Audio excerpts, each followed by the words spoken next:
Hai para pemilik waktu luang, selamat datang. Apa kabar kalian semua? Mudah-mudahan sehat selalu ya. Di video kali ini kita akan melanjutkan kembali alur cerita drama Korea yang berjudul Graceful Family episode ke-6.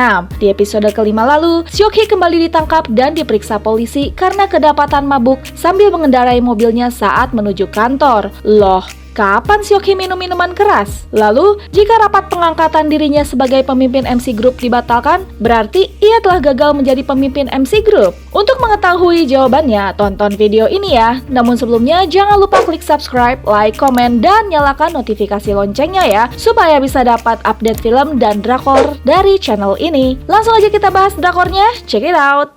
Bagi Mo Wang-pyo, Seok-hee adalah cucu yang sangat istimewa. Bahkan, ia pun tidak segan berjongkok untuk membetulkan tali sepatu Seok-hee di depan para pengawalnya, termasuk di depan Han Jae-kook yang menatap dengan tatapan dengki. Rupanya, alasan Han Jae-kook dengki banget sama Seok-hee adalah ia tidak mau disaingi oleh perempuan lain di MC Group. Ia ingin menjadi satu-satunya wanita yang paling diandalkan di perusahaan itu. Makanya, ia tidak ingin Seok-hee menjadi pemimpin MC Group kelak dan lebih memilih Mo Chul-hee saja. Bermula dari kedengkian itulah pengkhianatan Han Jae-kook pun dimulai. Mo Wang-pyo pun lantas menemui An Jae-rim, ibunda Seok-hee, dan menyuruhnya untuk pulang ke rumah utama karena ialah sang nyonya rumah atau menantunya yang sah. Kedatangan An Jae-rim dan Seok-hee di rumah utama mengejutkan Mo Chul-hee dan Ha Yong-seo. Apalagi Mo Wang-pyo kembali menyinggung jika Seok-hee yang akan menjadi pemimpin utama MC Group kelak. Mo Chul-hee pun auto gegeber haredang kepanasan.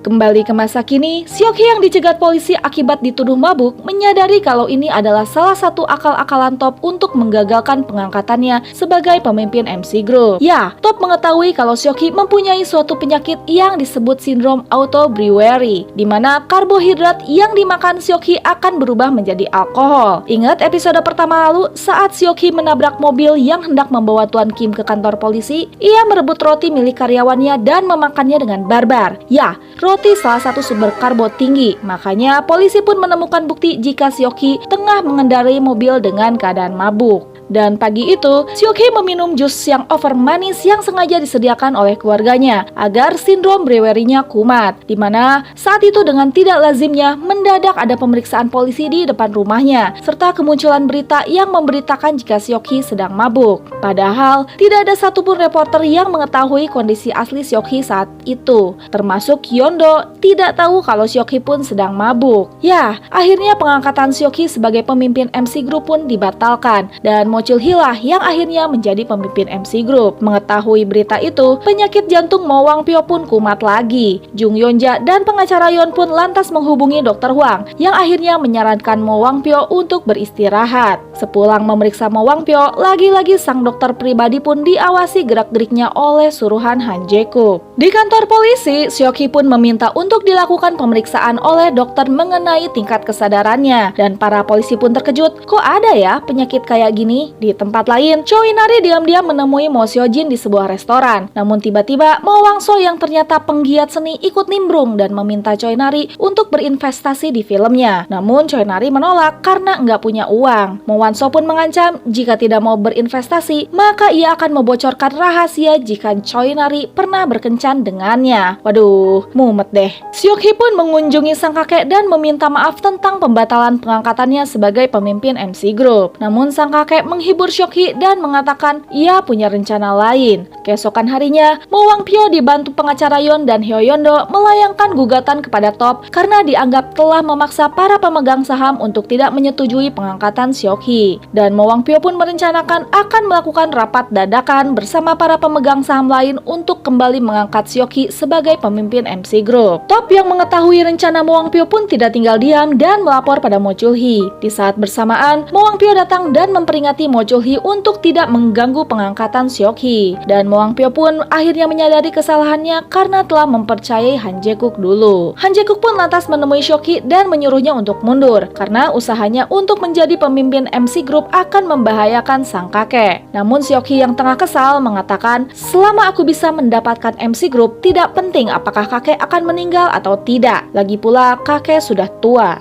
Singkat cerita, rapat pun dimulai dan sinyal positif dari para pemegang saham untuk mendukung Seok-hee pun terlihat. Tapi eits, jangan senang dulu. Masih ada Han Jae-guk yang sudah siap dengan rencananya. Ia mendapat info dari sang dokter pribadi jika usia Mo Wang-pyo sudah tua dan jika sistem saraf simpatiknya distimulus, maka ia akan mengalami syok dan kemungkinan meninggal. Han Jae-guk pun lantas menelepon Mo Wang-pyo melalui Seok-hee. Entah apa yang dikatakan Han Jae-guk, tiba-tiba saja sang kakek tampak terkejut. Ia pun syok dan meninggal seketika tanpa sempat mengesahkan pengangkatan Seok-hee. Atas saran Han Jae-guk pula, pemakaman sang kakek dilaksanakan secara sederhana. Padahal ia adalah pemilik perusahaan besar di Korea. Duh, miris ya. Dari semua anggota keluarga, hanya Seok-hee lah yang paling kacau balau penampilannya karena saking sedihnya. Yah, gimana sih rasanya ditinggal oleh satu-satunya orang yang mendukungnya, sedangkan yang lain malah memusuhinya. Rupanya, masih ada rasa kemanusiaan di hati Han Jae-guk. Diam-diam, ia pun mengenang kembali saat-saat Mo Wang-pyo masih mengandalkannya dulu, dan ia pun membungkuk, memberi penghormatan terakhir.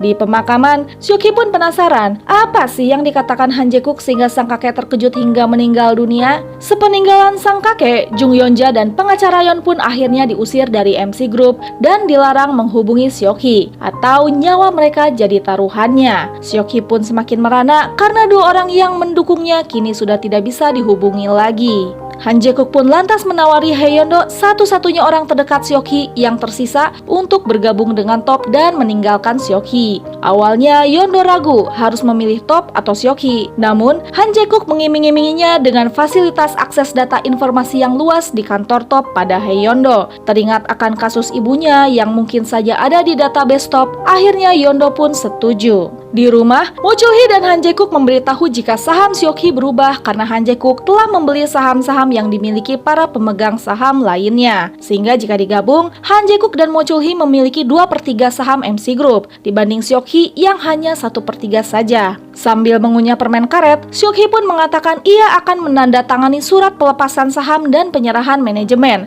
asalkan ia diberitahu apa sih yang dikatakan Han Jae-guk sehingga sang kakek bisa meninggal. Dan Han Jae-guk pun mengatakan Seok-hee lah yang telah membunuh sang kakek dengan perkataan, tidak penting apakah kakek akan meninggal atau tidak selama aku bisa mendapatkan MC Group. Lagi pula kakek sudah tua. Yang mana perkataan Seok-hee itu direkam oleh Han Jae-guk dan diperdengarkan pada sang kakek, hingga akhirnya sang kakek syok dan meninggal.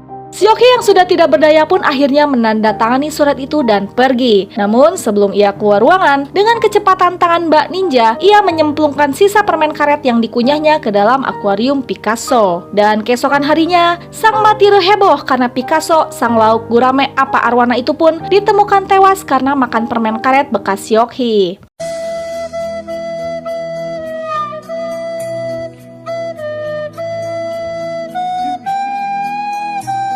Alarm darurat dibunyikan dan seluruh anggota Top pun dikumpulkan untuk menghadiri pemakaman Picasso. Oh no!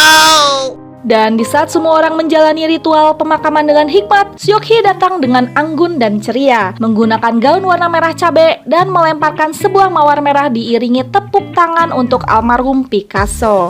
Epik sekali. Dan episode ke-6 pun selesai. Gimana nih para pemilik waktu luang? Speechless kan sama pemakaman ikannya? Baru kali ini ya, ada seekor ikan mati dirayain pemakamannya dengan mewah. Lebih dari pemakaman sang kakek. Ya, aneh aja gitu. Penasaran dengan kelanjutan kisahnya? Nantikan episode selanjutnya ya. Dan terima kasih sudah menonton channel ini. Dadah!